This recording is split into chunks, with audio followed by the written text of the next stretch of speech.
I moved back to Sicily about a year and a half ago after having been up north. One of the reasons for going back to Sicily was food, to be honest. I had a calling to the food of Palermo.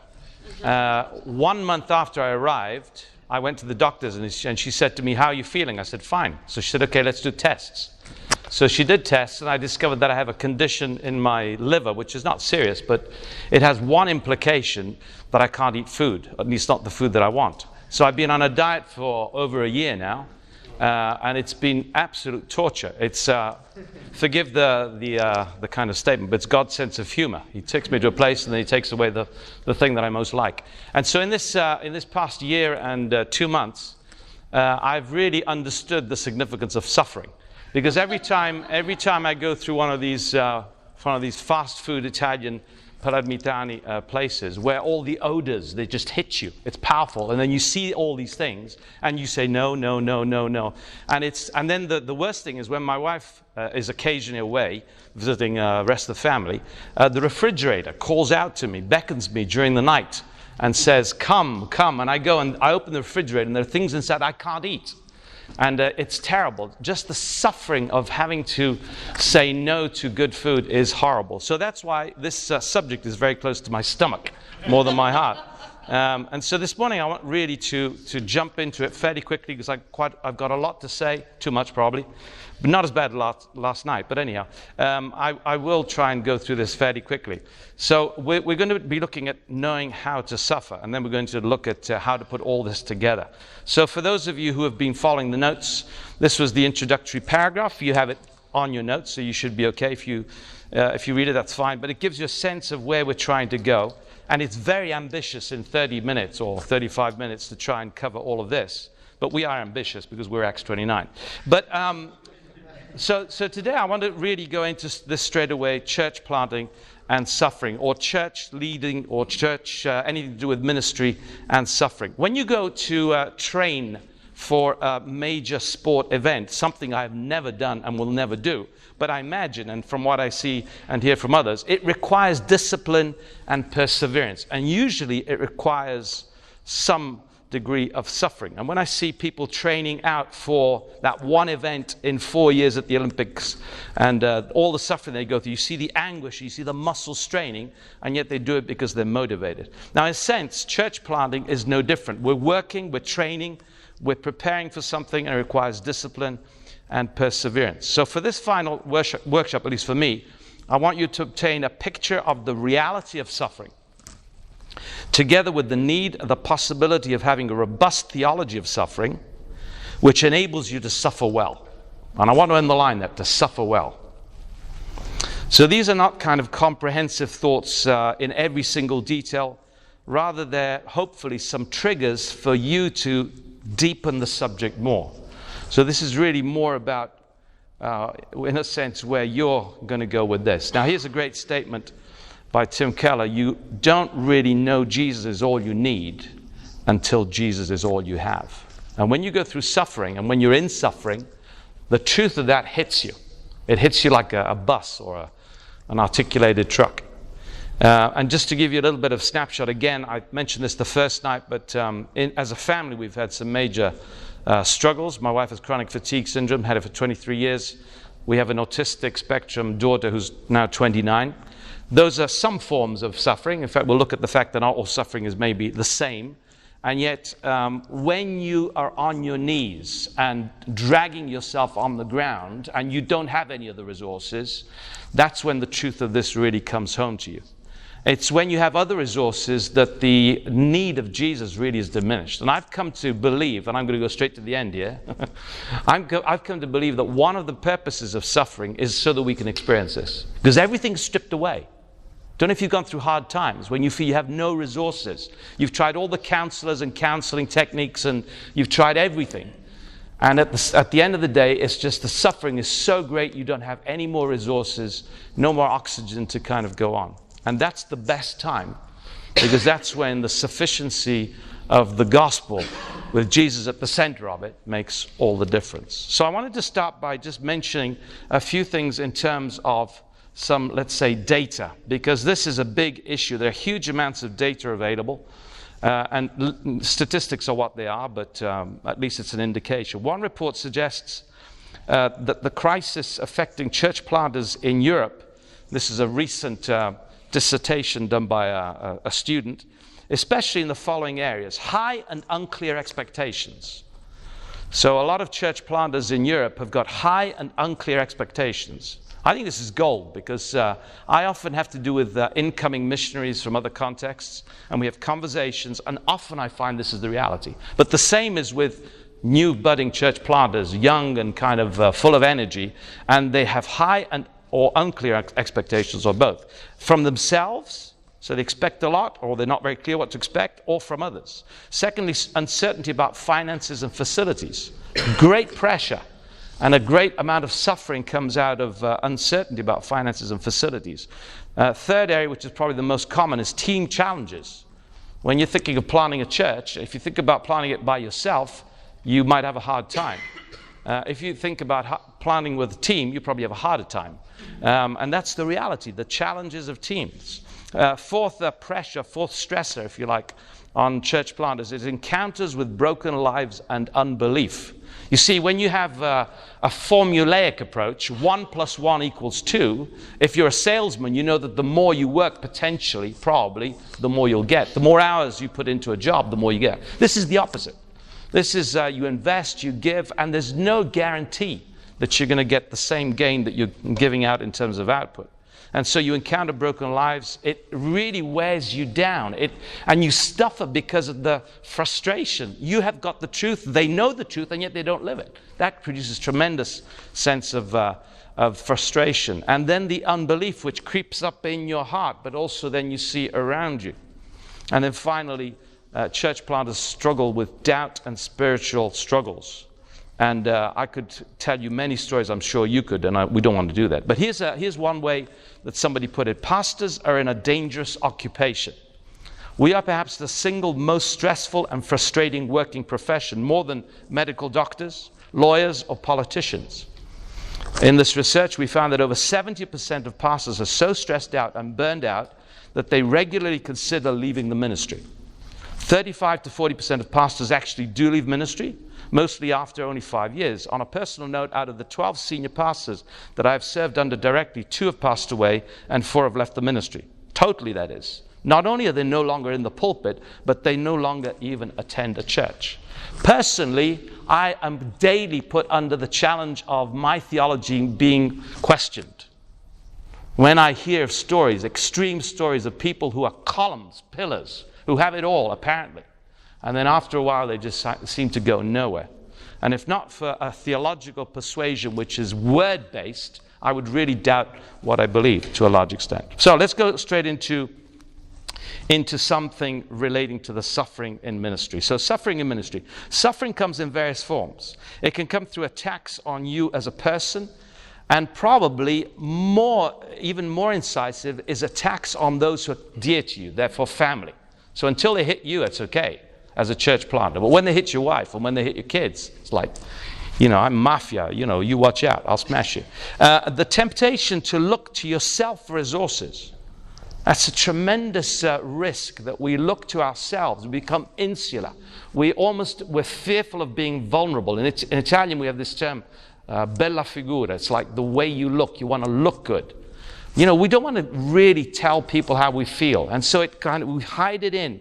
Sometimes, again, we ignore, we minimize, we deny, or we feel guilty. And the shame of the way we are and the suffering that we have inside and the fact that we can't cope with it really creates all kinds of pressures. Sometimes high-profile cases over the years of those in ministry who have not finished the race have highlighted the enormous pressure that we as church planters are under, and the need to find an effective, and here's the word, matrix, a template, to deal with the suffering that comes our way. Whether it's personal, whether it's as a family, whether it's in our ministry, whether it has to do with frustration, stress, but whatever it is, we need to find a way to handle it. And I just encourage you to think that way. What does it mean to handle suffering? So successful suffering. What does successful suffering look like? I think that I don't want to give you the idea that this is all you need to do. You see, methodology, the 7 steps to successful management of suffering, I'm a bit skeptical about. I'm European, I can be skeptical about these things. And I haven't really worked out myself, so I can't say, I've got it all together. In fact, I'm most of the time not got it together. But I've come to the conclusion, and I think as you go on in life, I'm no longer a spring chicken. As you go on in life, you tend to, instead of overcomplicating things, you simplify them. You see them much simpler than maybe as thinking things through. And I've come to the conclusion that essentially successful matrix for handling suffering in ministry, in church planting, in pastoring has to do with your view of God, man, and salvation. It's very simple.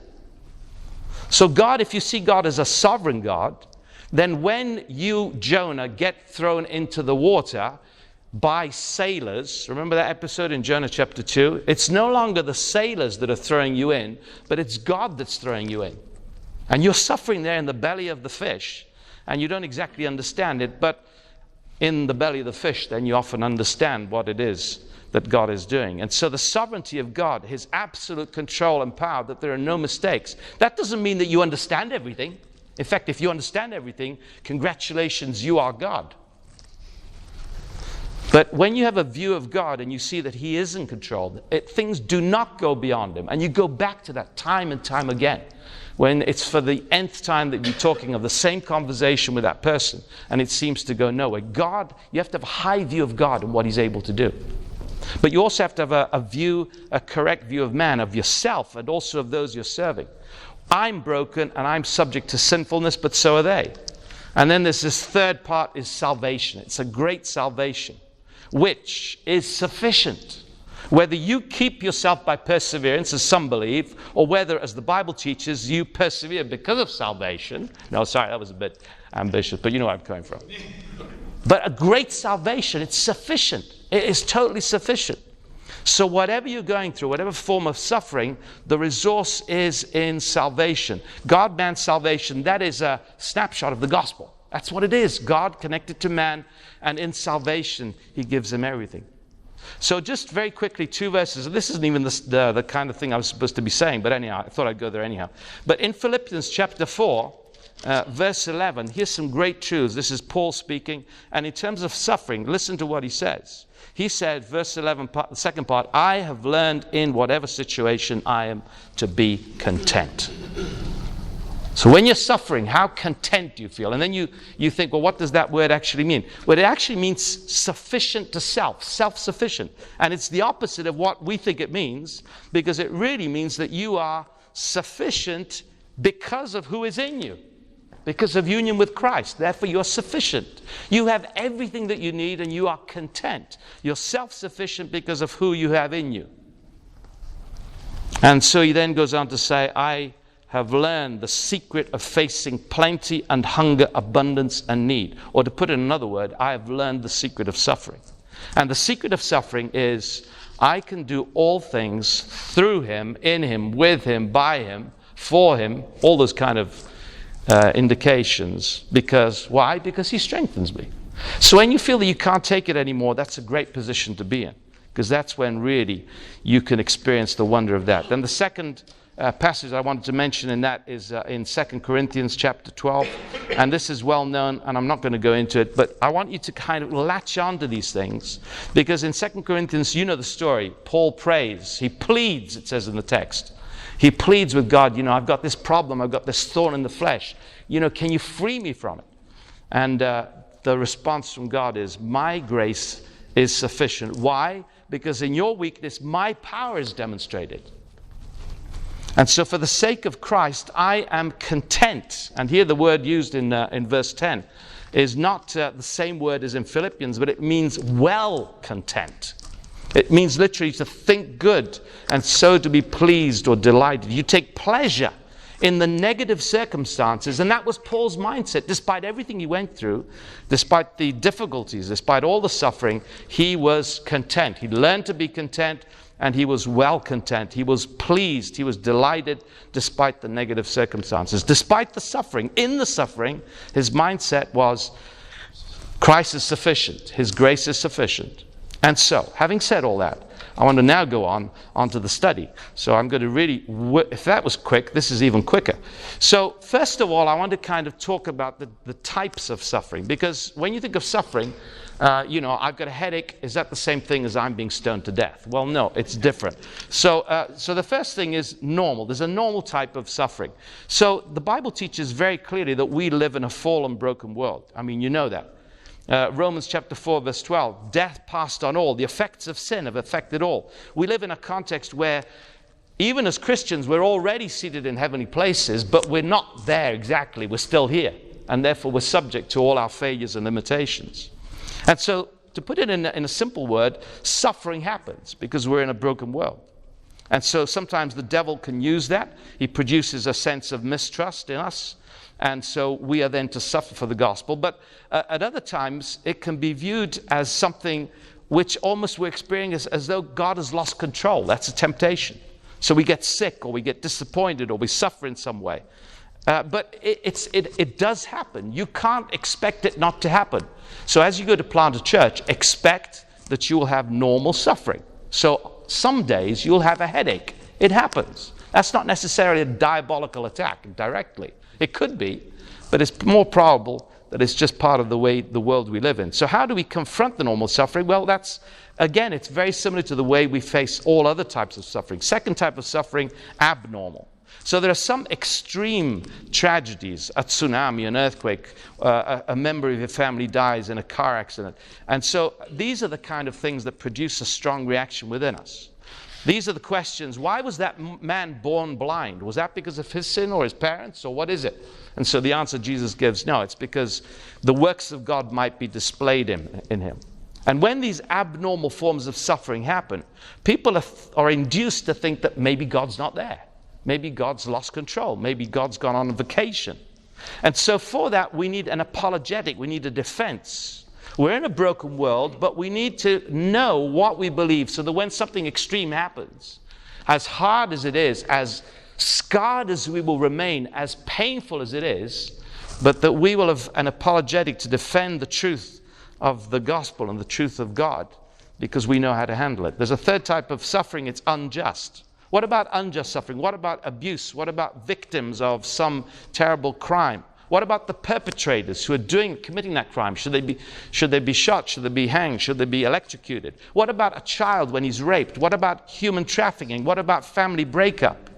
It's interesting that Paul in Acts chapter 22, verse 25, he takes hold of his rights as a Roman citizen. They're about to flog him. He says, hey guys, you wait. Do you know who you're flogging? I'm a Roman. I've got Lex Romana on my side. I've got the Roman law on my side. And so I appeal to that. And so there is a sense in which the law is there, human moral law, as imperfect and flawed as it is, and then God is just.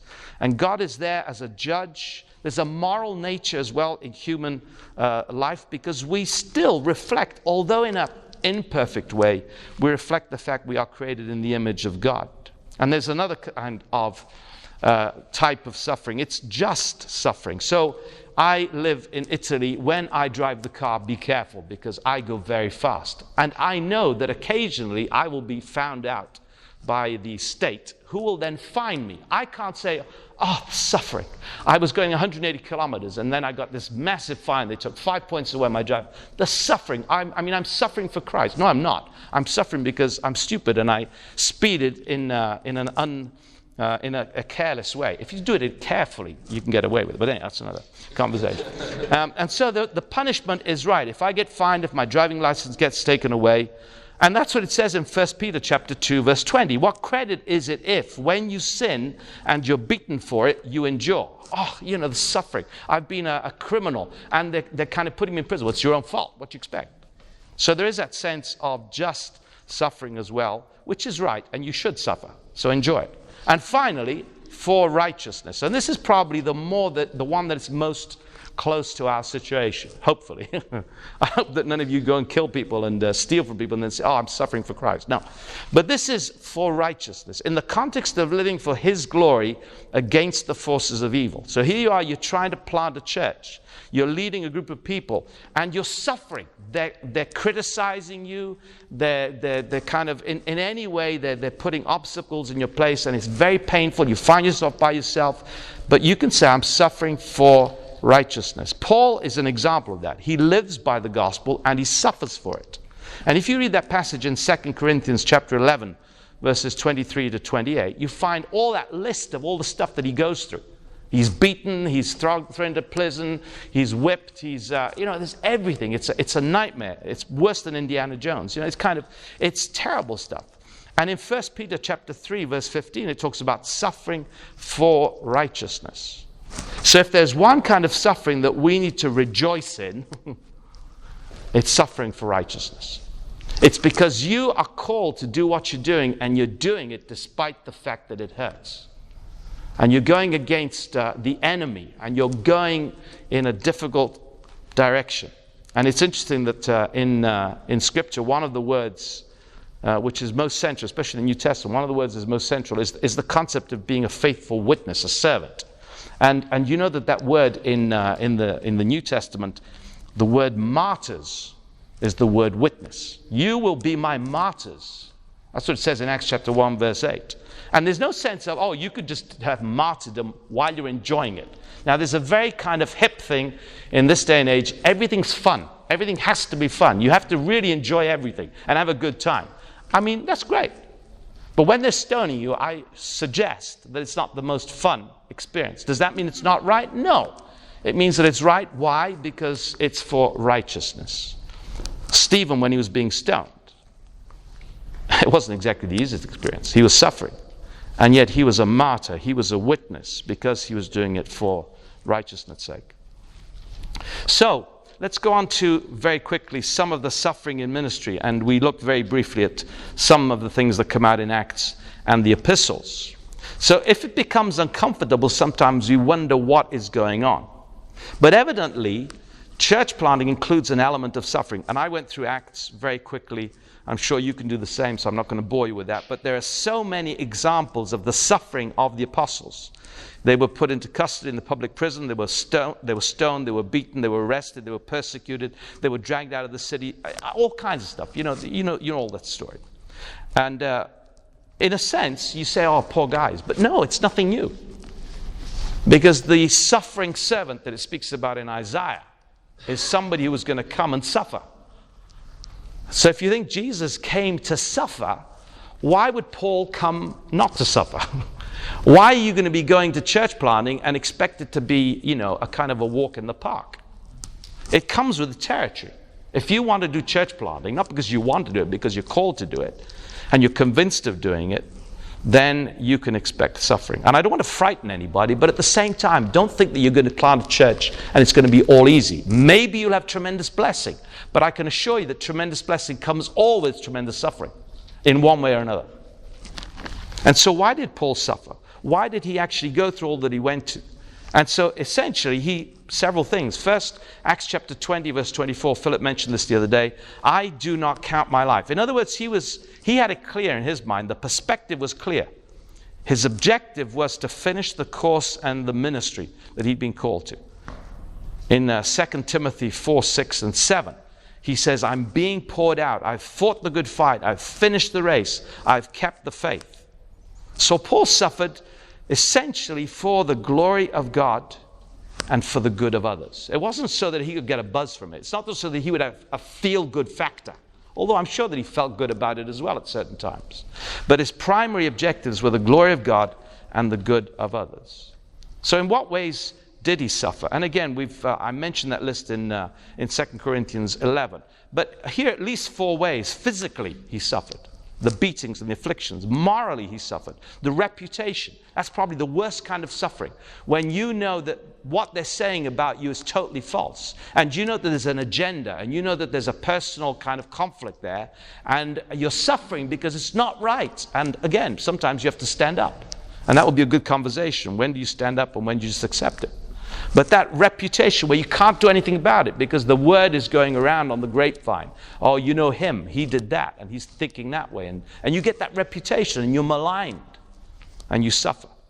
Relationally, when, again, you've got the right to a sabbatical every 2 weeks. Maybe you've got the right to take your wife on vacation. Maybe you've got the right to take your kids skiing 3 times a year or whatever. And then you make a choice. And maybe it's a choice where you renounce to certain of your rights. You give them up. Why? Because you've got a greater aim, a greater goal. And sometimes it means suffering. I mean, I'm sure that, not taking a sabbatical every 2 weeks is not a tremendous suffering, but for some people it might be. I can't go play tennis. It's suffering. And then finally, he suffered, and this is very comprehensive, in every way. So it included loneliness. It included financial distress. And many other things that I'm sure you can think about. In planting and growing a church, again, let me tell you, you're accepting suffering. So how did his suffering benefit those to whom he ministered? Well, first of all, Paul was an example. No question about that. He suffered in prison. If you read Philippians chapter 1:14, he was a blessing to the Philippians because he was in prison. Suffering in prison, but the way in which he suffered in prison was such a blessing that they were encouraged by his example of how he faced suffering. And the way he suffered joyfully. I mean, one thing's to suffer. I'm usually suffering silently, inside, suffering. But to suffer joyfully, it seems false, especially from the culture I come from. I don't like saying suffering is awesome because I think it's terrible. And so to actually be able to honestly suffer joyfully, it's like countercultural. And so Paul, because he suffered well, let's go back to the beginning, he is able in 2 Corinthians chapter 1 to encourage those who are suffering because he has experienced the consolation in suffering, and so he can console others. If you've never suffered, you're going to have a hard time going to somebody who's suffering and say, let me encourage you. You're just going to quote Romans 8:28 and kill them. And so Christian ministers who suffer well bring huge encouragement and communicate authenticity. And I put that word in because I think it's very important. Because when I talk about sickness and dealing with, or when I'm talking to married couples and I say, when you get married, you say, in good health, enjoy and all the rest of it, all those formulas. You know what you're saying, but you don't really know what you're saying. When you get 5 years into your marriage and it happens, it's another story. But now, having gone through 23 years of suffering, I'm much more authentic in the way I speak to married couples who are struggling, because I know exactly what they're going through. And so I'm on the ground most of the time as well. So I can say, hey, I'm there with you. And it's authentic, and it really rings differently. So in what ways were his sufferings? I'm going to try and speed this up. I'm going to struggle, but anyhow. In what ways were his sufferings in ministry occasions for spiritual growth? So essentially, Paul, he had learnt the secret to living. Again, I'm mentioning these things again because I'm convinced that as we circle around in suffering, in church planting, know how to suffer, it goes back to these simple truths, and we make a matrix out of these simple truths. We create a template so that when it happens, we know where to go. It's like by default, automatic. It's not false, but we're convinced of this.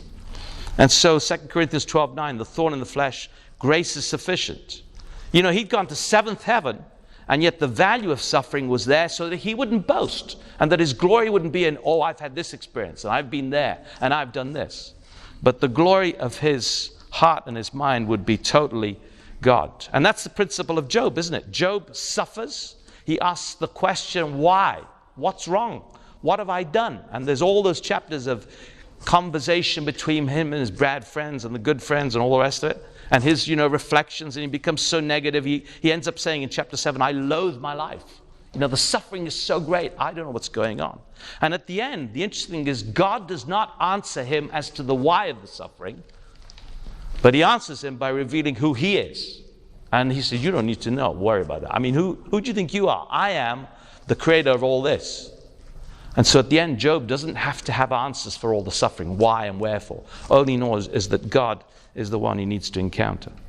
So what are the resources to help process and endure suffering. And in Paul's life, again, this was very, very important to remember this. So a few things, and I think these are, just before I get to the conclusion, these are really important.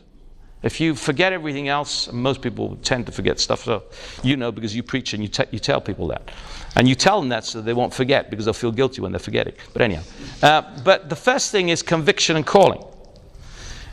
Had Paul not extreme clarity of his calling, there wasn't that conviction. If he hadn't been able to say, as he says in Galatians 1:15, I was set apart before I was born, and he called me by his grace. If he wasn't conscious of that, I imagine that the first suffering, the first difficulty, he would have fallen flat on his face. I was not disobedient to the heavenly vision, he says in Acts 26:19. In other words, to summarize it, I know he is able. I know that says that in Jude, but he is able. So in the difficult circumstances of suffering, he is able. The second thing is prayer. This is a tremendous resource, and there are many examples in the epistles, especially of Paul praying for churches, praying for individuals. In Thessalonians, at the end, it says, pray without ceasing. This is Paul. Now, to be honest, I really struggle with that. It's paradoxical, because I've gone through so much, and it's not easy, and yet I'm really at kind of stage one in that after many, many years. It's hard, because when you pray, you're basically saying, God, you're the one. I'm not the one. It's in your hands. I'm trying to plan it out strategically. How do I face this? The 7 steps to face the next stage of suffering. But God, He wants to be number one. He wants to be sufficient. And going to Him is an expression of dependency upon Him. And then grace. Grace is a resource. It's sufficient. It's there. There's nothing too big for grace to kind of deal with. People. What about people? You say, well, they're the greatest difficulty. True, but they're also the greatest resource. Many ministers who crash out of their faith and ministry. Many people who burn out and who are stressed. It's because also one of the facts, it's not the fact, but one of the facts is they don't have people that they interact with. Now, I think there's too much put onto the, if that was done, then this wouldn't happen.